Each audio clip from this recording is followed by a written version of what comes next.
ഒരു north Indian ഡിഷായ matar mushroom masala. അരിഞ്ഞു വെച്ചേക്കുന്ന മഷ്റൂമിലേക്ക് വെജിറ്റബിൾ മസാല, അതിലെ മുളകുപൊടി, മഞ്ഞൾപ്പൊടി, ഗരം മസാലപ്പൊടി ഇട്ടിട്ട് ഒരു 5 മിനിറ്റ് മസാല പിടിക്കാൻ വെക്കണം. അതിനുശേഷം ഒരു പാനിലേക്ക് ബേ ലീഫ്, പട്ട, ഏലക്ക, ചെറുജീരകവും ഇട്ടൊന്ന് പൊട്ടിച്ചതിന് ശേഷം ഒരു 5 ചോപ്പ് ചെയ്ത വെളുത്തുള്ളിയും കൂടെ ചേർത്തതിന് ശേഷം 2 സവാള ചോപ്പ് ചെയ്തും കൂടെ ആഡ് ചെയ്തിട്ട്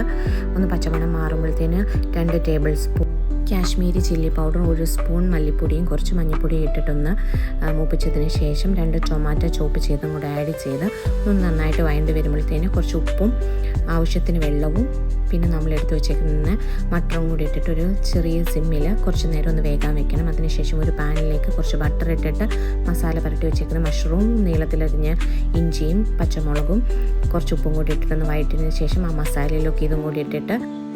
1 ടീസ്പൂൺ ഗരം മസാലപ്പൊടിയും കുറച്ച് കസ്തൂരി മേത്തി ഇട്ട് 5 മിനിറ്റ് വേവിച്ച് കഴിഞ്ഞാൽ നമ്മുടെ മട്ടർ മഷ്റൂം മസാല റെഡി.